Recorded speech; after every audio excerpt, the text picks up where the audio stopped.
예수님께서는 십자가를 앞두고 깊은 고뇌에 빠지셨습니다. 죽음의 두려움과 공포를 주님 역시 그대로 느끼셨고 회피하고 싶은 심정을 솔직하게 드러내 주셨습니다. 그러나 주님은 당신이 이 죽음을 위해 왔음을 상기하며 아버지의 이름을 영화롭게 해줄 것을 기도하셨고 즉시 하늘에서 음성이 들려왔습니다. 내가 이미 영광스럽게 하였고 또한 영광스럽게 하리라. 이는 아들의 죽음으로 모든 인간에게 구원의 길을 열어주시겠다라는 아버지의 확실한 약속이었습니다. 우리는 종종 내가 정말 구원받은 것 맞나라는 의문이 생길 때가 있습니다. 솔직히 내 자신이 생각하고 행동하는 양식을 보면 하나님의 선한 기준에 못 미치기 때문입니다. 내 자신이 너무나 불결하고 한심스럽기에 하나님의 구원이 성취되었다고 도저히 믿겨지지를 않는 겁니다. 실제 인간에게 하나님의 거룩한 구원이 성취되기에는 너무나도 많은 장애를 가지고 있습니다. 우선 이 일을, 구원의 일을 방해하고 좌절시키려는 마귀의 역사가 뒤에 숨겨져 있고 사람들은 하나님의 구원의 뜻에 전혀 관심이 없기 때문입니다. 인간의 관심은 돈과 성공과 건강 그리고 자녀의 세상적인 출세뿐입니다. 자기 영광, 자기 꿈에 집착할 뿐입니다. 그럼에도 우리가 놀라는 사실은 영생과 진리에 전혀 관심이 없는 바로 그 인간들을 하나님은 반드시 구원하신다라는 약속입니다. 아무리 인간이 타락하고 악해도 하나님은 구원하실 자를 반드시 구원하셔서 결국 영광을 받으시고야 만다라는 겁니다. 나는 반드시 구원할 자를 구원하겠다. 아들의 피가 헛되지 않도록 지금까지 그렇게 구원해 왔고 앞으로도 그렇게 할 것이다. 우리의 구원은 우리의 지혜에 있지 않고 하나님의 열정에 있습니다.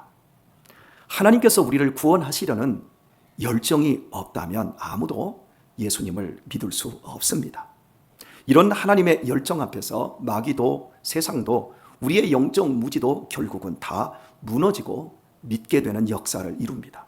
그 엄청난 약속이 내가 이미 영광스럽게 하였고 또다시 영광스럽게 하리라는 말로 하늘로부터 들려온 것입니다. 믿음은 내 마음 상태가 어떠하느냐 보다 하나님의 틀림없는 약속의 말씀에 있습니다. 그 말씀 듣기를 원하고 그 말씀에 감동받고 있고 그 말씀께 내 자신을 맡겼는지가 믿음의 근거인 것입니다. 우리의 마음은 수도 없이 변합니다.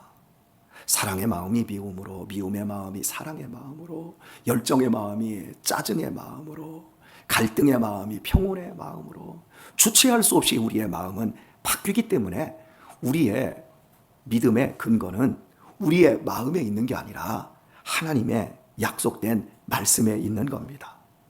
믿음은 열매로 우리 안에 들어오지 않고 겨자씨만큼 작은 말씀의 씨로 우리 안에 들어오기 때문에 처음에는 내 자신이 느끼기에 내 안에 믿음이 들어온지도 모릅니다. 예수님께서 너희에게 겨자씨만한 믿음만 있어도 이렇게 말씀하시잖아요. 밭에 뿌리는 씨로 비유하잖아요. 그렇게 넓지 않은 조그만 텃밭에도 야채 씨를 심고 그걸 살짝 흙으로 덮으면 야채 씨가 심겨져 있는지도 몰라요. 믿음은 우리의 마음판에 이렇게 작게 들어오는 거예요. 그래서 들어온지를 본인이 잘 몰라요. 하지만 이 믿음은 세월 속에서 우리 안에서 반드시 자라나게 되어 있고 우리를 너끈히 구원하게 되어집니다. 밭에 뿌려진 씨가 결국에는 발아하고 그것들이 자라나고 꽃피고 열매를 맺는 놀라운 일들을 보는 것처럼 우리의 구원 역시도 이와 동일하다고 예수님께서 설명해 주셨습니다. 여기 신앙생활 넉넉 잡아서 30년 이상 하신 분들은 모두 제가 하는 이야기에 동의가 될 거라고 저는 믿습니다. 그러므로 내 마음에 갈등과 의심과 상관없이 지금 내가 말씀 앞에 있는 것이 믿음이고 말씀에 감동받고 있는 것이 엄청난 믿음의 축복이라고 믿어야 합니다. 믿음이 답답하고 의심이 되는 분들에게 약속 하나 드립니다. 여러분이 지금 말씀 앞에 있다면 하나님의 이루어 가시는 구원에 대해 확실하고 시원하게 알아지고 감격스러워지는 날이 반드시 오고야 말 것입니다. 그러니 용기를 내십시오. 구원의 믿음이 없는 사람은 의심도 회의도 갈등도 일어나지 않습니다. 그저 무관심할 뿐입니다. 신경도 안 씁니다. 계속해서 믿으라고 하면 짜증내고 성질낼 뿐입니다. 의심이 생기고 내 안에 갈등이 생기는 것은 지금 마음의 밭에 믿음의 씨로 균열이 생기고 자라나고 있기 때문에 펼쳐지는 일입니다. 그러므로 내 안에 구원의 확신이 생길 때까지 구하고 찾고 두드리며 믿음의 경주에 열심 낼 수 있기를 부탁을 드립니다. 아무것도 구하고 찾고 두드리지도 않으면서 그냥 시간 지나면 뭐 알아지겠지, 안 알아져요. 그렇게 소모하면 안 되고 구하고 찾고 두드리는 그 삶을 하는 사람에게는 반드시 구원의 은혜가 깨달아지는 날이 온다라고 제가 말씀을 드렸습니다. 오늘 본문을 보면 하늘에서 들려온 엄청난 약속의 말씀을 모든 이가 똑같이 들은 것은 아니었습니다. 어떤 이는 우레소리 같다고 했고 또 어떤 이는 천사가 말한 것이라고 했습니다. 예수님과 무리들은 똑같은 시간에 똑같은 장소에서 똑같은 소리를 들었습니다. 그런데 어찌 주님께서는 그 소리를 분명한 하나님의 말씀으로, 어떤 사람들은 단순한 벼락 소리로, 또 어떤 이는 알아듣지는 못하지만 천사의 소리로 각각 들었습니까? 그것은 그들 각각 마음의 차이였습니다. 마음의 시선을 어디에 두었느냐, 어디로부터 시선이 시작되게 하느냐에 따라 들음의 내용과 질이 달라집니다. 심령이 위, 즉 하늘에 있는 자만이 하나님의 음성을 들을 수 있습니다. 오늘날도 마찬가지입니다. 똑같은 장소에서 똑같은 목사에게 설교를 들어도 그 반응은 사뭇 다릅니다. 허접한 논리와 투박한 스피치 속에서도 분명한 하나님의 음성을 듣고 구원의 은혜를 확인하는 사람이 있습니다. 하지만 어떤 사람은 전혀 감동도 깨달음도 없이 돌아갑니다. 대체 무슨 말을 하는지 못 알아듣습니다. 가끔씩 이 앞에 앉아있는 남자분이 계십니다. 목사님 설교가 뭔 소리를 하는지를 못 알아듣겠대요. 그런데 분명한 거 좋은 소리는 같대요. 못 알아듣습니다. 마음의 시선이 어디에 있느냐에 따라 반응과 결과가 완전히 달라지는 것입니다. 예수님은 하늘의 음성에 대해 분명하게 말씀하셨습니다. 이 소리는 나를 위한 것이 아니라 너희를 위한 것이다. 하나님의 약속의 말씀을 벼락치는 소리와 그저 좋은 소리로 치부하는 무지한 사람들을 위해 주었다는 겁니다. 제가 만든 1분짜리 영상을 보고 설교를 이어가도록 하는데 여러분은 1분에 보는 거지만 저는 많은 시간 고뇌하고 많은 시간을 써서 만든 겁니다. 한번 보겠습니다. 제목은 인간의 일생입니다. 집중하십시오.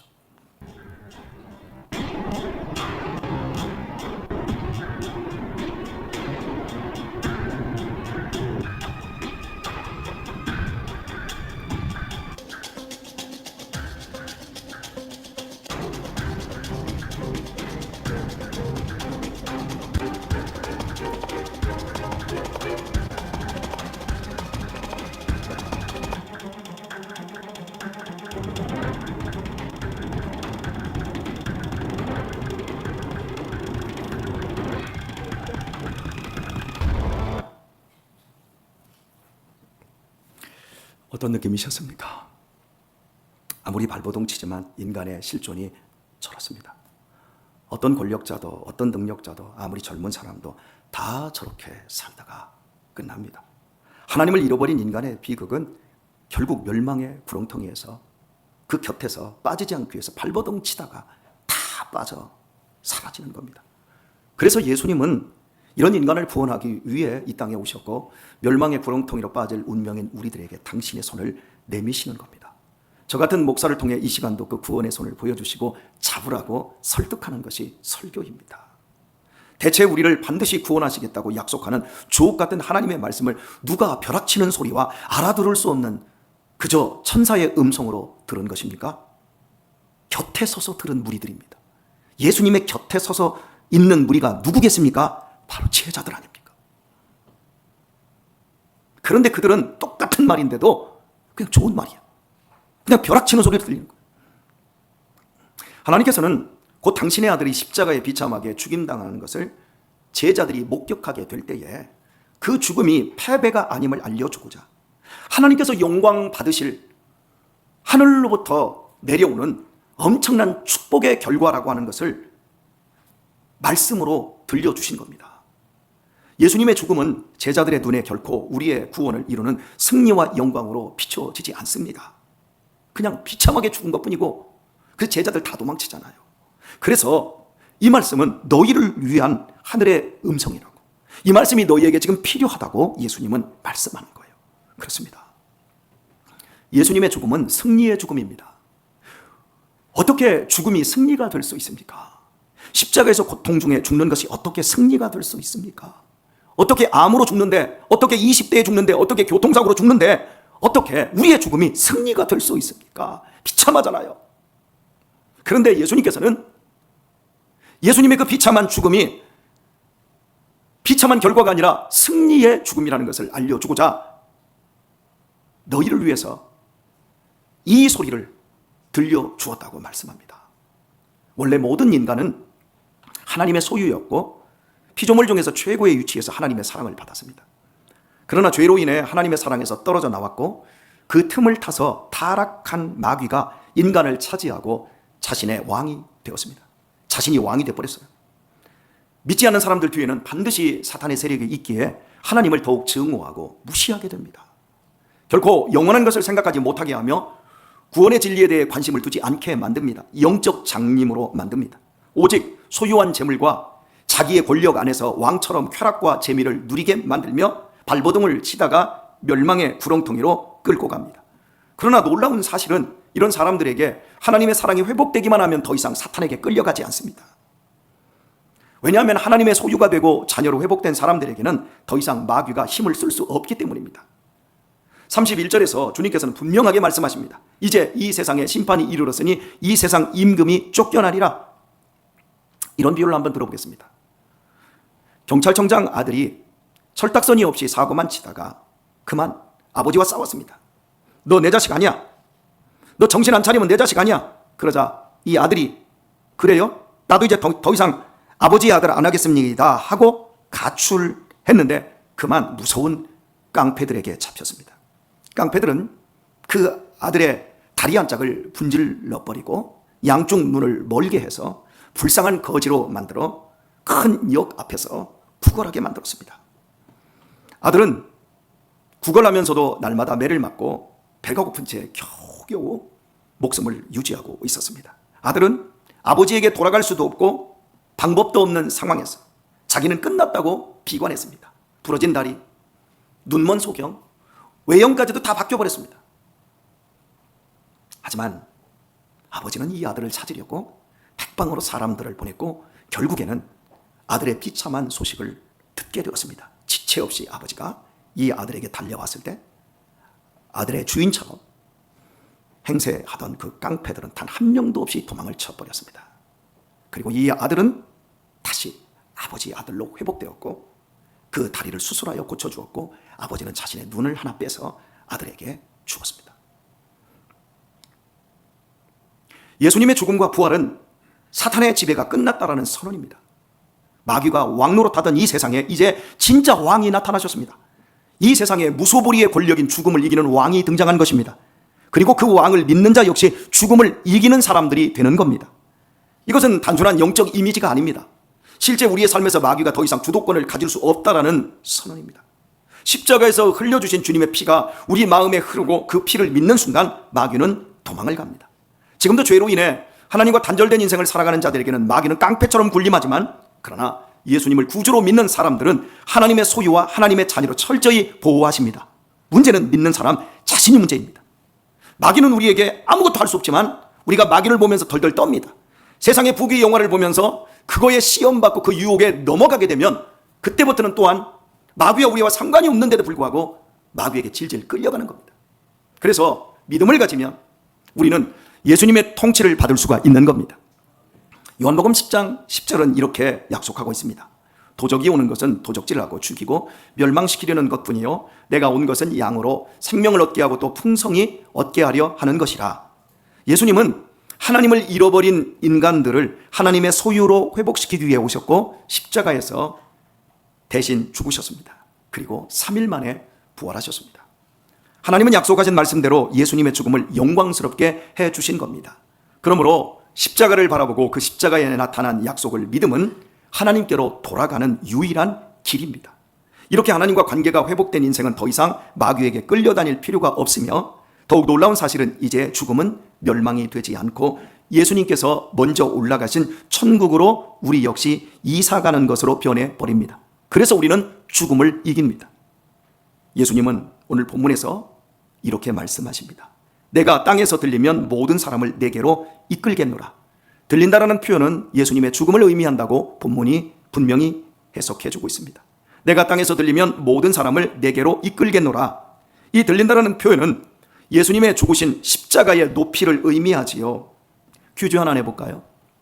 사랑하는 교회 여러분, 예수님의 십자가의 높이는 얼마일까요?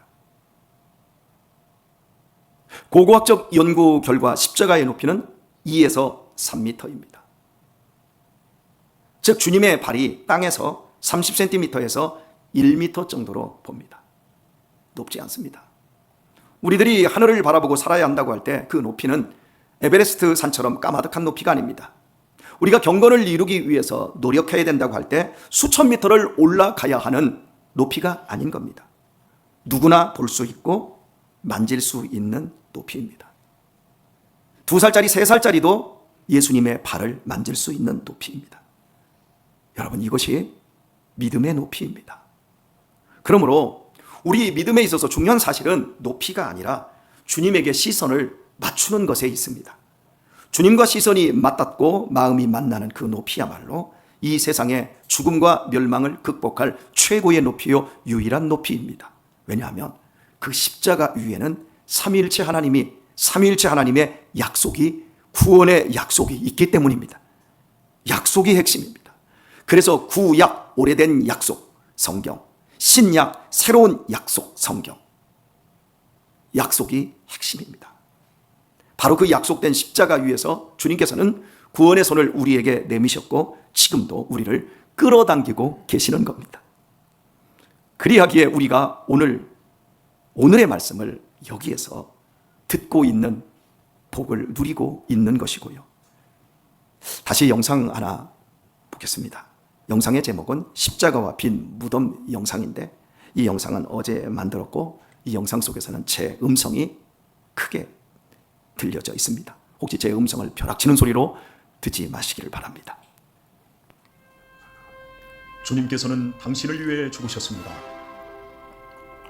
모든 죄와 절망을 짊어지셨습니다. 피 한 방울까지 당신의 이름으로 흘리셨습니다. 완전한 죽음입니다. 그러나 죽음은 그분을 묶어둘 수 없었습니다. 무덤은 비어있고 새벽이 밝아왔습니다. 지금 당신의 새 삶이 시작됩니다. 하늘의 손이 당신을 찾고 계십니다. 깊은 물속에서도 당신을 붙드시는 전능하신 손입니다. 살아나십시오. 일어나십시오. 지금 예수님께서 당신을 찾고 계십니다. 내미신 저 강력한 손을 붙잡으십시오. 아멘.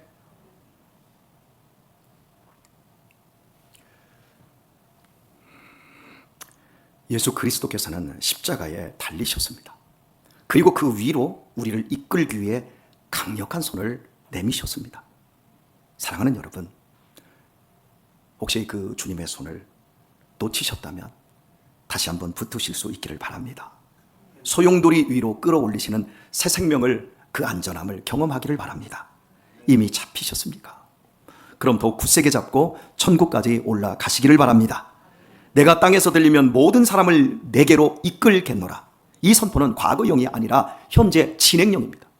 오늘도 지금 이 시간에도 주님은 십자가 위에서 우리 한 사람 한 사람을 끌어올리시기를 원하십니다. 이제 선택은 오로지 우리의 몫에 달려 있습니다. 끝내 잠기고 말 것인가, 아니면 그 못자국 난 손을 붙잡을 것인가. 어제 남자들 셋이 밥을 먹었습니다. 그런데 참 우리 남자들 셋이 모이면 할 얘기가 없어요. 그냥 멍청하게 밥만 먹어요. 그래서 중간에 여자가 있어야 돼요. 남자들이 고작 하는 얘기가 뭔 줄 아세요? 꺼낸 얘기가 예전에 오토바이 타다가 사고 난 이야기예요. 저도 남자니까요. 네, 저도 오토바이를 한 3년 타다가 승용차하고 정면으로 부딪혀서 그 뒤부터 오토바이를 타지 않습니다. 그런데 또 한 남자도 오토바이를 사거리에서 부딪혀서 죽었다가 살아난 이야기. 그리고 또 한 남자도 그 청소년 시기에 오토바이를 타다가 유리를 뚫고 들어가서 혼수 상태로 있다가 깨어났을 때. 그런데요, 이런 고백을 하더라고요. 그때 내가 예수님을 믿지 않았는데도 하나님이 나를 보호하신 것 같다. 그걸 깨닫더라고요. 그러면서 그때뿐만 아니라 지나온 세월을 보니까 수없이 많은 죽을 위기들이 있었는데 하나님께서 보호하셔서 나를 지금 여기까지 인도해 주신 것 같다. 참 하나님의 그 손길이 우리가 하나님을 알지도 못할 때 그걸 이제 고백을 하잖아요. 그게 보이잖아요. 그런 이제 우리가 어떻게 살아야지요? 이제는 하나님을 모르는 사람이 아니라 매 순간 하나님께 우리 자신을 맡기고 살든지 죽든지 주님과 동행하는 삶을 살아야 되지 않겠습니까? 혹시 아십니까? 저 마지막에 보았던 손을 어떻게 잡고 있는지 이렇게 잡고 있지 않았습니다. 이렇게 서로 어긋나서 막 잡고 있었습니다. 사랑하는 교회 여러분, 밑에서 잡은 손은 결국 힘이 빠진답니다. 그런데 이렇게 잡을 때 위에서 잡은 손은 절대 놓치지 않는답니다. 하나님이 우리를 먼저 잡아주셨습니다. 우리를 하나님이 붙잡고 계십니다. 오늘의 말씀을 맺겠습니다. 혹시 오늘의 설교가 벼락치는 듣기 싫은 소리로 들리고 있는 것은 아닌지 모르겠습니다. 아니면 천사처럼 목사님 설교는 다 좋은 소리야 하고 이것으로 끝나고 있는 사람이 있는지도 모르겠습니다. 혹시 그런 분들 계시다면 저는 이렇게 말씀드리고 싶습니다. 시간이 얼마 남지 않았습니다. 이제 더 이상 우리의 시선과 심령을 땅이 아닌 십자가 위에 두도록 해야 할 것입니다. 더 이상 추락하는 삶이 아닌 십자가를 향해 올라가는 삶, 그 십자가 위에 머무는 인생을 만들어내야 할 것입니다. 오늘 설교에 감동과 감화가 있습니까? 축하드립니다. 당신은 축복의 사람입니다. 더욱 믿음으로 전진하십시오. 모두에게 권면드립니다. 지금 믿고 살아가는 내 눈높이를 십자가 위로 1m만 높게 두십시오. 딱 1m입니다. 그것도 어렵다면 30cm만 올리시기를 바랍니다. 그 높이면 충분합니다. 이제 날마다 영원한 생명과 영원한 진리이신 예수님과 더불어 살며 우리의 남은 생애를 진리와 생명의 다큐멘터리로 만들어갈 수 있길 예수님의 이름으로 축원드립니다.